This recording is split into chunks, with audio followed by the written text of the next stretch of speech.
Hey y'all, this is Ryan Monso, and this is the Talking About Them Cougars podcast from GoCougs.com. Go Cougs! Let's go! I'm joined by Brad Towns, who played baseball at the University of Houston once upon a time. Brad, what are your thoughts about what you saw today from Willie freaking Fritz? I gotta tell you, it was perfect. Perfect. Everything, down to the last minute details. Home run. Baseball player uses baseball analogy. Big time home run. First thing, I'll say it at the top of this. We're pretty, and especially me, pretty vocal in what we like and what we don't like. I want to give credit to Chris Pesman because we talked a week ago that this is a career defining hire, and if you're going to define his career by a hire as it sits right now, it couldn't be higher because it's a home run in every imaginable way. Phenomenal job. Credit to Pesman and Tillman and Renu and everybody involved in this. This one, we got it right. We got it right in every way you could possibly get it right. I can't be happier with a hire. Just watching the initial Q&A from last night on the plane, I couldn't stop smiling. I woke up, watched the press conference today, couldn't stop smiling. Everything that we have talked about for the last few years on our site, through our articles and through here on the podcast, everything that we wished for, everything that we hoped for in a coach, Woody Fritz has talked about it on day one. It is just words at this moment, but this is not something that he hopes to do. It's what he's done his entire career, and it doesn't change, and it carries over. We're, like Samson says, defense and effort travels. The core tenets of Willie Fritz travels no matter where you go, and perfect hire at the perfect time. I could not be happier. I don't think I've been this excited about U of H football in forever. Maybe since we hired Art Briles back in 2002. Yeah, December 2002. I think that everything you could have asked for, from Tillman to Renu to Pez to Willie Fritz, you got today in this press conference. Pez spoke about finding a program builder, and that's what we've been harping on for months. Tillman talked about finding the adult in the room, which was completely aimed for an audience of one. He's in Cabo, sitting on a beach somewhere. And Dr. Couture talked about the character and how people relate to this guy. And I'm going to tell you, I had some interactions with him, a little one-on-one, a little in small groups, and then obviously in the press conference. He just gets it. And I don't think there's anything nicer you can say about a coach other than he gets it. Wins and losses come and go. Recruits come and go. Assistant coaches come and go. But if you get it, then that lasts, and he gets it. He understands. Yes. From my first impressions, I don't think he is wanting to rely on the portal long term. He wants to build this program through the high school ranks, through Texas high school kids. I think he'll be a little bit like Dana, where when guys move away and go find greener pastures and find them not to be that green, he's going to take those guys back. You know, if there are quality kids from Houston that want to transfer back home, he's not going to be stupid about it. He's going to take those guys back if they're worth it. But you pointed out to me that he's been very selective in who he takes in the portal. Explain that. All I know is what I've seen on paper and in, just doing all the data work behind it.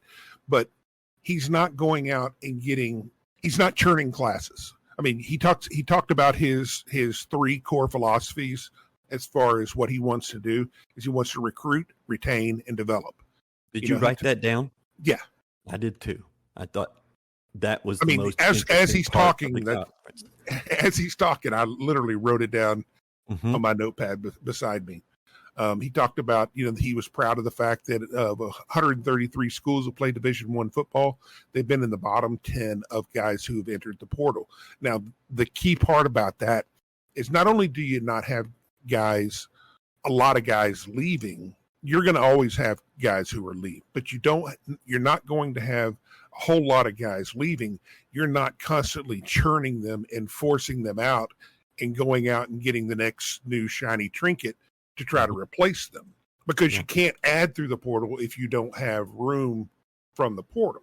So when we talk about excitement about a program builder, you have to build the foundation from the high school ranks. Now, his what I've seen in his recent history since the portal's come on, he's still bringing guys in. He's still bringing guys in to the portal, but they're very select, very specific needs that he's going after.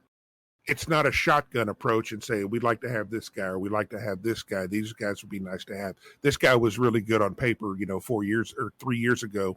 So let's bring him in. Going out and being very careful about who they're going after and what they're doing.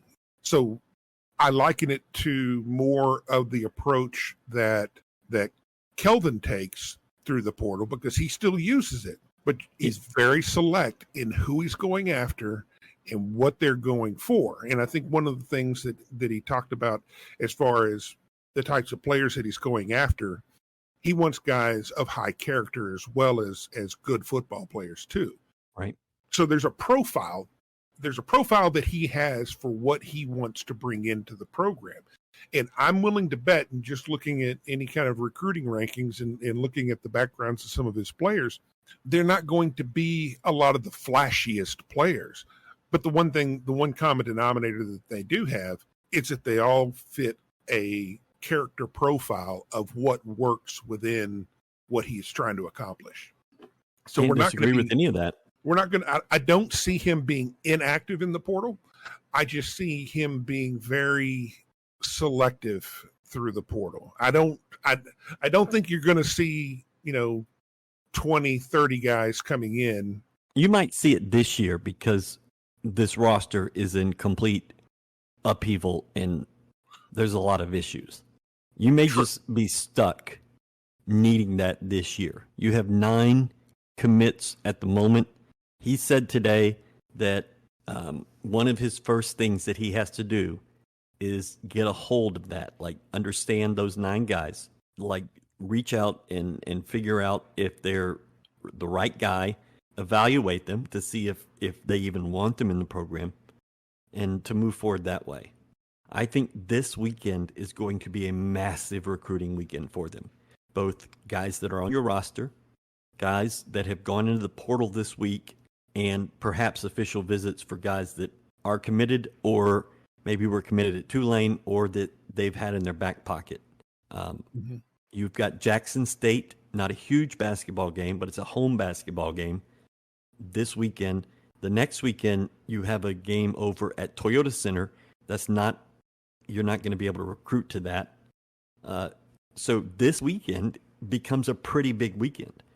Now, if you go deeper and, trying to sign portal guys before classes start or working on the spring signing period, there will be some early January weekends that are pretty important, maybe up into early February.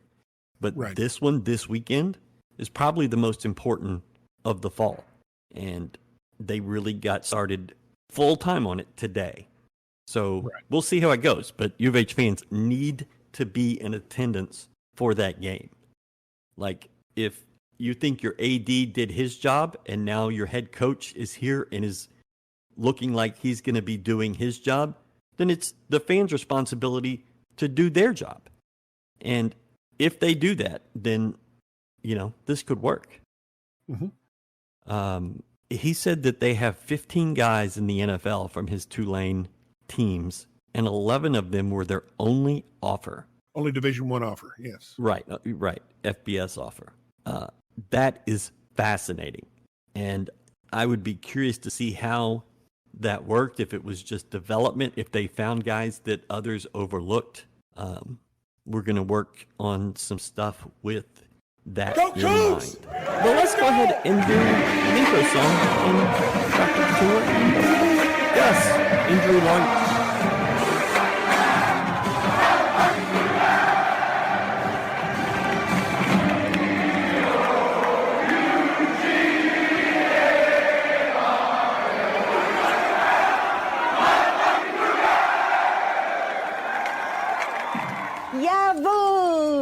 I'm Stuart Gus, official personal injury attorney of U of H Athletics. Cougar athletes have to trust their coaches and teammates, whether it's going for it on fourth down, nailing that three-point shot, or trusting your teammate to hit that walk-off home run. If you've been in an accident, big or small, do not go it alone. You can trust Gus to fight for your maximum recovery. Call 866-TRUST-GUS today. TrustGus.com. Principal Office, Houston, Texas. What U of H needed in this process was a program builder. They needed somebody that wasn't going to come in and do quick fixes or attempt quick fixes. That's what you've done for 7 years now, and it hasn't worked. It hasn't worked at all. And if you're always chasing the next high or always chasing, let's do this so we can get another contract or we can get this, or that's never going to work. And it's never going to work here. You have to bring in high school kids and develop them and make good players into much better players. And that's what Willie has done. I mean, you don't have the track record he has.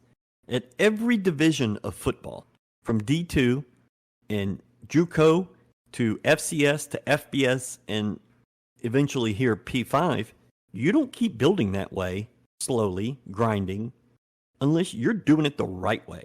And again, as you said, credit Pez and all of them. They didn't go find the shiny object, the coordinator. Pez even said that coming into this situation, he was a little worried about bringing a first-time head coach into the Big 12 in this situation. And I agree with him. It's not the right time. You just can't do that. Not right now. There will come a time where that could be a possibility. But the guys that are winning in this conference have been doing it a long time. Brad? Oh, you wanted me to talk? Yeah, at some point. I agree with it 100%. I was impressed. I was impressed with the criteria that they set out. Mm-hmm. I was impressed with the way that their thought process around this. And by, listening to what was said about how they went about this search and the criteria and the things that they were really looking for, it really does sound like it comes from a football guy, which lines up with Pez was playing a major role in this. Yeah. I really want to give him a lot of credit for this. They found the right guy to do it. Like they said, there was a lot of really good coaches out there, and we talked about it, and we talked about the red flags on all of them.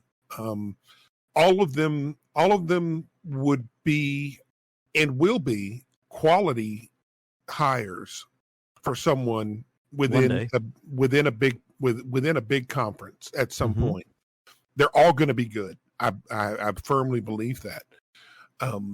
But for the current situation and right now, I don't think there's any better pick that you could possibly go with than Willie Fritz. I mean, he's just proved it at every single stop, and what he's done at Tulane is incredible. It would be easy for me to write off the run that they had last year because it's like, they had a good year. They caught lightning in a bottle, and then they came back and did it again this year. And it's not a big negative that they lost against SMU. SMU has a really good team this year. Mm-hmm. I think we learned that SMU had a pretty dang good team last year. We got a nice personal look at that. But SMU played really good defense, just wasn't just wasn't going to happen for Tulane this year. But that doesn't take away the fact that he's lost only 4 games in 2 years. Yeah. And in a conference we were in last year. It's hard to overstate that he did this at Tulane. 10 years ago, they were playing in front of a couple hundred people in the Superdome. Tulane should never be in the spot where they're winning 10 games a year. He made that happen. Mm-hmm. And U of H doesn't go and win back-to-back 10 games in back-to-back years. It's not happened since I've been around. I guess it's happened before, but it's not like it's some thing that happens here so often that, it's not a big deal. 70, no. It's hard to say anything. No, it's never happened here. As far as winning back-to-back 10 win seasons back-to-back, I mean, you can really only go back about 20 years until we started playing 12 games. Right, but I'm saying, there's never been a time for that. No. And when you've won 10 games here, like 2006, you still lost 4. And you won, in 2011 and 2015 and then in 2021. But those were one-offs. You came close in 2016, but it's just really hard. And the guy went and did it at Tulane. Yeah, I think that's the thing that he's done such a good job at Tulane that they've been, a bowl team, 4 out of the last 5 years, 5 out of the last 6 years. So recently it's a different Tulane. People don't remember older Tulane where they went a generation of being terrible. Well, they went a lot of generations of being terrible. I mean, historically bad. 3-win season after 3-win season, 2 wins. What was it when we before we lost to them with under Levine? I think we beat them like 10 straight times. And then Levine lost to him, and Major Applewhite lost to him, and Dana lost to him twice. Oh, we love going to New Orleans to watch us play Tulane because you could sit anywhere you wanted. Yeah. And you got to have a nice fun party weekend, and you knew you were going to get a win. Mm-hmm. But I think we wrote about this, that since U of H started football, Tulane has had 21 seasons of 1 or 2 wins, 21 times. Mm-hmm. And that's almost 80 years now of football you're talking about. And they've had, I think, 10 win seasons 3 times when they went undefeated in 1998 and in these last 2 years under Willie Fritz. And that's shocking, but that's who Tulane is. And this guy went and won there. And, he backed it up with a pretty big bowl win. And then he backed it up again with another season. And it did go the right way this weekend. And you can blame it on the search and you can blame it on whatever else. Michael Pratt hurt his arm. But the SMU defense, they were destroying that offensive line. It's not like this was some fluke. Pratt was getting the crap kicked out of him. Mm-hmm. And I'm still unsure if this actually happened, Like, this was you had to hit 2 straight cards to make your flush, and they did. They made the flush. Yep. And it just seems almost unnatural. But they got it done. They paid him a reasonable amount of money. $4.5 million is not a lot of money. And if reports this week said that Tulane was willing to match that, then he didn't make a money decision. He made a legacy decision, a future decision. Yes. And if you had gotten Gary Patterson, who was a thought of ours a week ago, but looks silly now because he really never got any traction, you would have to wonder about, is he really interested in doing this? Willie Fritz is interested. This is something he wants to achieve. And he said in the press conference that he doesn't have any hobbies. He doesn't hunt. He doesn't fish. He doesn't play golf. He works and he hangs out with his family. And I think you're gonna see a guy that is completely different than the guy you've had for 5 years. These players, the players I've talked to, have had glowing things to say about him. They're withholding judgment, as they should, because one meeting doesn't make a relationship. But they liked him. Some players were at the press conference. Chidozie was there, a couple of others. And so I think they're going to come all in on this guy. They're going to see what he's all about. And you're going to see some transfers. You're going to see starters transfer. And, Dalton Carnes put his name in on Sunday. But then Dalton, we posted some things about Fritz late yesterday. And Dalton was in there liking them on Twitter. Mm-hmm. So maybe he decides that this is where he wants to be. Maybe he doesn't. Either way, I think he's a good kid, and he worked his ass off and earned everything that happened to him here. Right. And if he wants to go and be a starter, a real frontline starter somewhere, good for him. Well, maybe so. And the way I look at it, if I'm a player, I put my name in the portal. Yeah, why not? Well, What's the worst thing that can happen? Well, because you have to. And the reason why is that by NCAA rules, you're not allowed to contact or not be contacted by anybody until your name is in the portal. Now, when a coaching change happens, you have no idea who's coming in. Maybe you have a relationship with the coach from being recruited out of high school. Maybe you don't. But you don't know where you fit into their plans. So you need to be able to find out what's going to be the best move for you. And luckily now you have a means to do that. So anybody who puts their name in the portal, I do not begrudge them whatsoever. I think it's a smart move, and I think I would tell any player that asked me, I'd say, put your name in the portal. You got to talk to people. You got to make the best decision for you. But if you liked your experience and like your experience so far at the University of Houston, if you love football, now understand this isn't a place, it's not going to be a place for people who just kind of like the game and, it's fun. You got to love it. But if that's what you like, if that's what you love, and you want to work and you want to be developed and you want to become the best player you could possibly be, you're going to have a good shot here. I think that's true. I'm so ready to watch this play out. I think it's going to be fun for fans to see the development that's going to happen nonstop. And you're going to see a team get better from spring to fall to first game to third game to sixth game. It's going to happen. You're going to be able to see it. Mm-hmm. And you haven't seen that in so freaking long. No. I mean, I hate to say it, but I hate to say it for one reason, but it has a lot of fingerprints of Kelvin Sampson.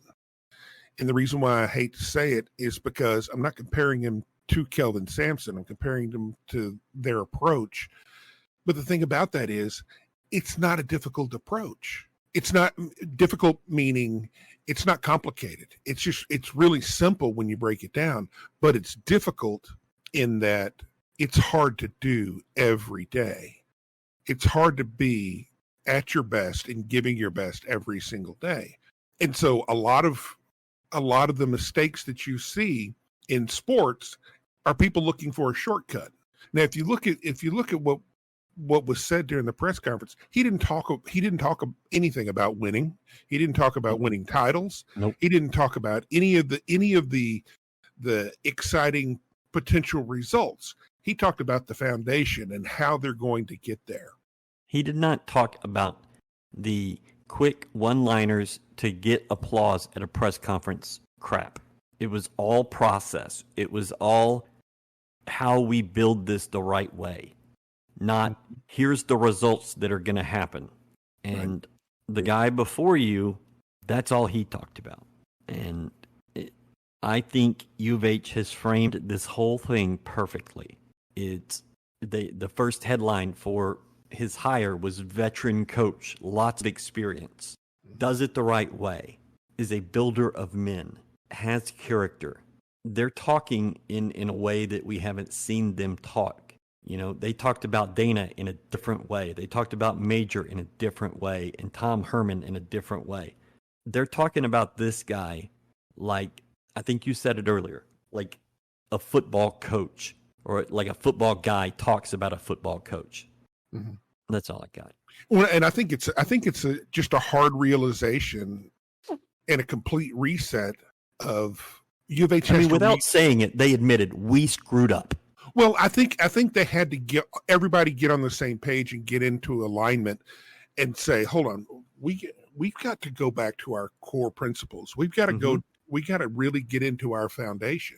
We've got to get into the nuts and bolts of how to become good and how to be great. You know, because Renu's also a very good example in that, in how she has pushed this university as a whole forward. Mm-hmm. You know, the goal was always originally, you know, getting to tier 1 and then moving up the chain and increasing everything and making everything better and the education better and the prestige better. But that was all done by groundwork that was laid doing just the little bitty, small, difficult things that, you know, the stuff that people don't want to do because it's not fun. No. And they found a guy and they chose a guy that seems to just live that. It feels weird, man. I don't really... have anything to say because it's like I don't think it's real. It's still this make-believe thing in my head. But you know, I watched the press conference a second time, and just listening to his remarks and everything he said, it felt like he was just speaking directly to me of all the things that I want to hear. And, you know, I immediately question, is it whenever somebody tells me everything that I want to hear, am I being sold something? Am I being sold a bill of goods? Yeah, but I mean, that's a reasonable thought. But the thing is that the stuff I want to hear, you're not selling me anything because they're so basic. They're so basic. Recruit, retain, develop. Very, very small, simple things that, you know, everybody's going to say, oh, of course we're going to recruit. Of course we want to keep our players. Of course we want to develop our players. Yeah, but develop. But that's a core philosophy he's done at Central Missouri, at Blinn, at Sam Houston, at Georgia Southern, at Tulane. He's done it over and over and over and got similar results, high achieving results at every single stop. And he's always done it with minimal support. He didn't need the fancy buildings. He didn't need a staff of 50 to do it.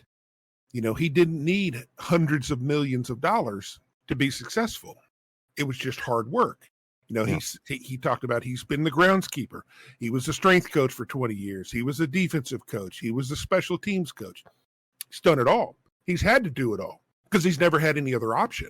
Right. He didn't know any other way. And the fact that he comes here and he's got 2 to 3 times the budget that he's ever had in his entire career, first thing he's probably going to think is, what do I do with all this? I mean, you know, this is the first time I've ever had this. Is this what other people get?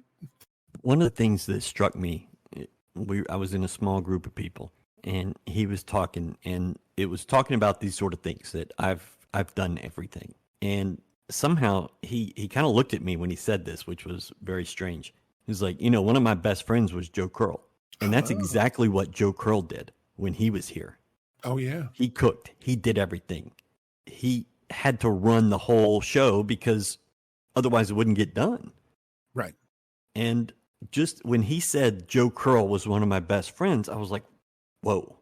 Like, that's okay. He's already a good guy. Then he's already in my head. If he's with Joe Curl, yeah. So that struck me, and I really appreciated that. And if you see video of the small interactions when he said that, I ran up and chest bumped him, and I think it caught him off guard. I was like, so, anyways, we both are head over heels for this hire, and it's been so long since either of us have been on a high about football. And I don't know how to process it. I think we need to, it's going to take some re-education of things, of expecting things to go well because good people and the right people are in charge. And we're just going to have to figure it out. You know, this is going to be a group thing, a family thing. This is going to be our therapy together, is to get over the past abuse and to move into this healthy new relationship. Yeah. I mean, I don't really know how to say it better. It's nice to see. It's nice to have a little bit of hope and feel really positive about the direction of things. I just can't. I can't help but think that listening to all of them talk is that it really feels like, even including basketball on this, it seems like we're getting a department that's more and more aligned in their thinking. Yeah. Because I'll always hold Kelvin as the standard bearer of excellence at U of H. It could be that it just feels like we're starting to adopt some of those principles. And we talked about in the past of this is an opportunity for U of H to do a hard reset. I think we're witnessing that right now from top to bottom. Yeah.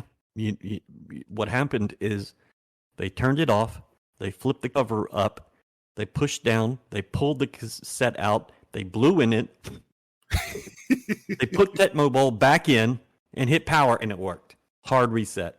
I'm Stuart Gus, official personal injury attorney of U of H Athletics. As you know, a great quarterback wins championships. If you've been injured in an auto accident, big or small, you can trust Gus to quarterback your case. Call 866-TRUST-GUS today. Principal Office, Houston, Texas.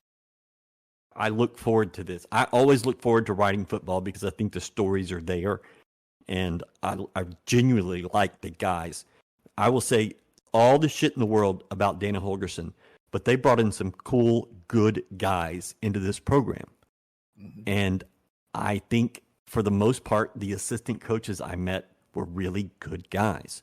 There was just one guy at the top that poisoned everything. Yes. And I can't wait to dive in with Willie Fritz, his son Wes, the guys that are on his staff. Willie said he's a special teams coach, and special teams are so important to him. And I was like, that's a details coach right there. That's a guy that gets it, that understands that any little advantage I can get, no matter where it comes from, I'm going to take advantage of it. And music to my ears. Yeah. And I want to say that, yes, we need to be patient. We need to let this play out. It's day 1 of 5 years, but yeah. I don't know what we're going to see from the portal. I don't know what we're going to see from the signing class. Honestly, the fact that we have such a small class is such a blessing for Willie at this time.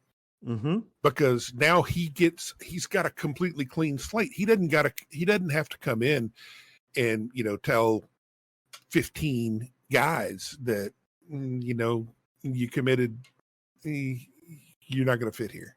Now he gets to go out and get exactly what he wants. Not going to be able to get it right away. But I would rather be at a point from the portal and from a signing perspective, here in the December window, I would be fine if he didn't sign anybody, if he didn't add anybody new.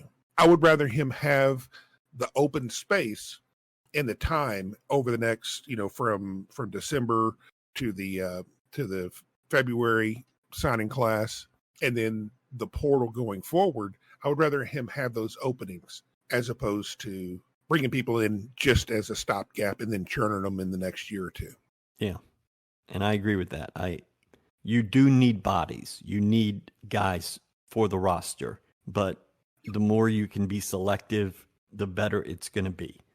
And I mean, you're in a spot here right now where you just need guys. But he has said several times today, I'm not going to sign guys just to sign guys. And if you take him at his word on that, then all right, let's see what happens. But yeah. I mean, at some point you do need guys. Well, we're definitely going to need some help on the offensive line because we do have the offensive line is, and he knows that holes. He understands what's happening. And I just feel like he is a legitimate football coach that is going to bring guys in and make them better. And yeah.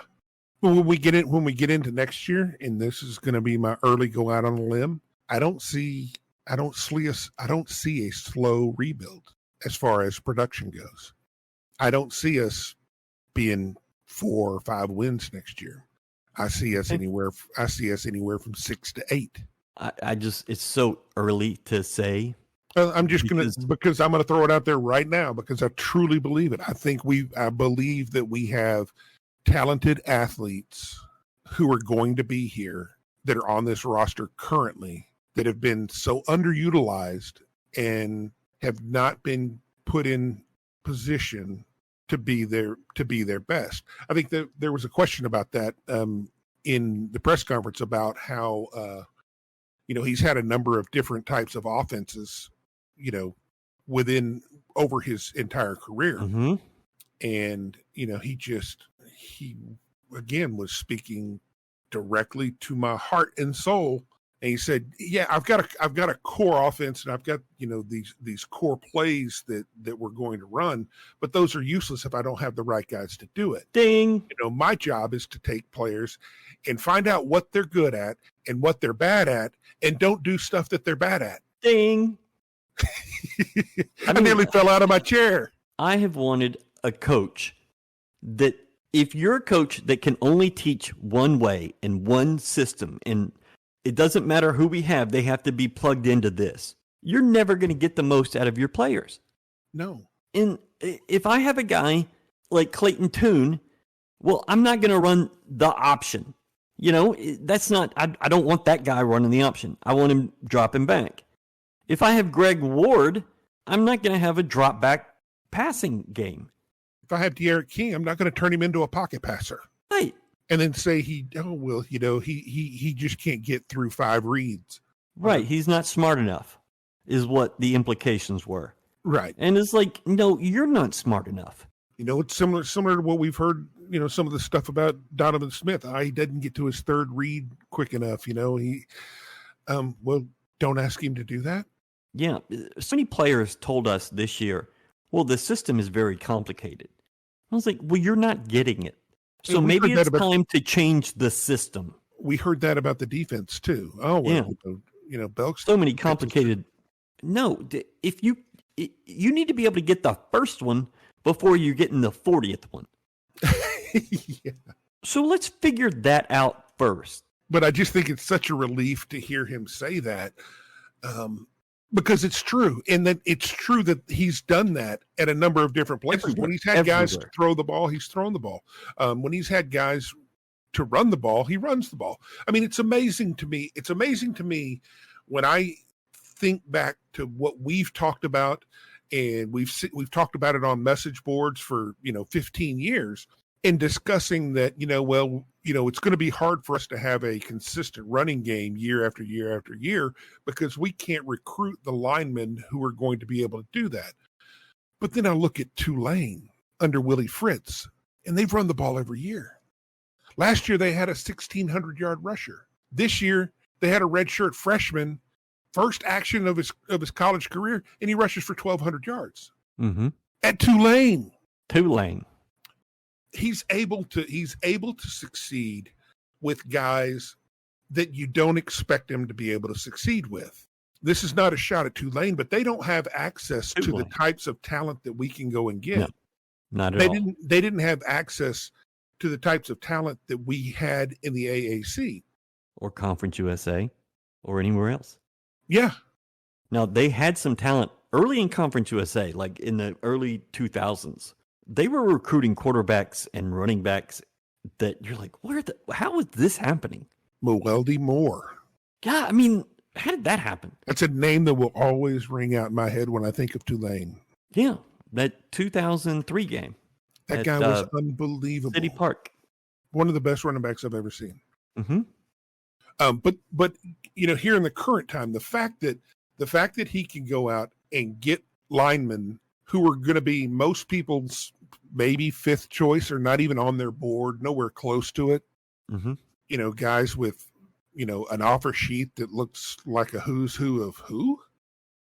That's pretty cool. All of a sudden you're able to develop a strong running game, good enough running game to where, the running back turned into an NFL player.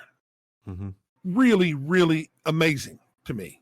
So when I think about that's what makes me so excited about what we've got now and looking at our future is that when we look at competing within the Big 12, I still think we can go out and we can compete for most recruits with our current Big 12 membership. That includes the artists from the formerly known Pac-12.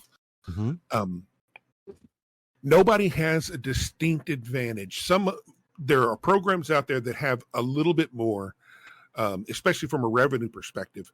All of a sudden, you've cut out the top where Texas and OU were bringing in 200 some odd million. All of a sudden, everybody's a lot closer in total revenues and budgets.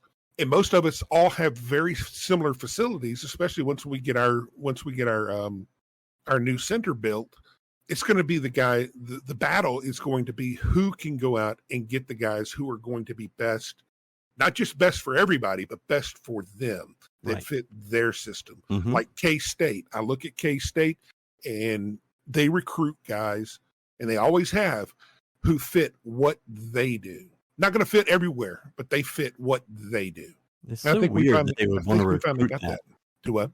It's weird they would want to recruit that. Somebody who fits them, not just somebody that's listed high on some bizarre recruiting list. Well, no, I mean, I love the guys. Don't get me wrong. I love the guys at the top of the recruiting list. But the thing is that it goes down. It's not just about everybody can identify talent. Mm-hmm. We can all see talent, especially starting in high school all the way up. We can see talent. But the question is, does that talent fit what you're trying to do? Correct. I mean, you would love to have, 6'5", 6'6", 350-pound offensive lineman. But if you're based on a scheme that requires offensive linemen to be able to move and to be able to be really quick and be able to get downfield, it ain't gonna work. Maybe the big giant plotter is not going to be your ideal fit. It's a weird thought. I mean, that's where we've had success with offensive linemen in the past. Yeah. I think when I look at, I think Patrick Paul is one of the few guys that we've signed that was a really, really big guy coming out of high school that's turned into being a top end player. But most of the other guys that we've got on the offensive line, they're 6'4", 6'5", 280 pounds coming out of high school. Mm-hmm. Guys that you can build up. It seems that's what Willie Fritz has been a master of. It's weird. It's weird to like what you're starting, because there's been too many times where you get your hope up and then it's like, oh, well, that's not very good. Or like Major Applewhite, where I just never had hope. I just knew this is what's going to happen. And Willie Fritz is well, I can't wait to see what happens here. GoCougs.com. Go Cougs. Check us out on YouTube. Subscribe to YouTube, on Twitter, on the Facebook, on Instagram. We have a great special right now.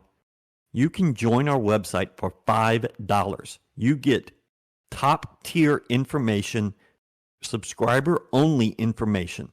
And we are putting more and more of that out. You get great information on our message board, the Veer.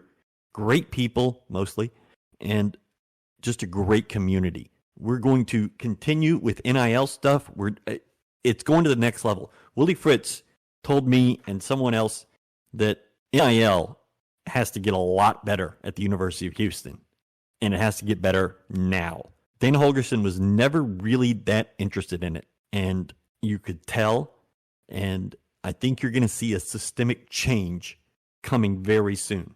And I'm going to be in meetings on that and talking to people and really trying to see what we can do to get the NIL going in the right way. From our point of view, we want to do great stuff, great content that you don't see anywhere else. We want to build the brands of these players and let them show their personality. And, Lincoln Cougs does it a certain way. We do it a certain way. But everybody's going to kind of come together now to build a football NIL that will help this program compete with everybody else in this league. And U of H has been slow to do that because Dana Holgerson didn't want to do it. But now you're about to start seeing what this school can do. GoCougs.com. Brad Towns, former University of Houston baseball player, walked 9 guys in 3 innings at LSU. Non-athlete.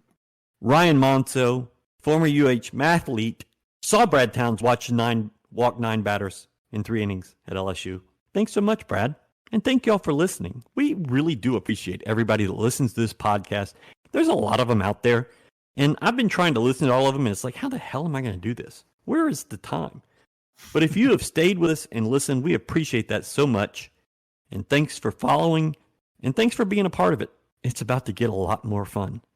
You're a few weeks from league play in basketball, and you've got Willie freaking Fritz running your football program. And it's like things are going in the right direction.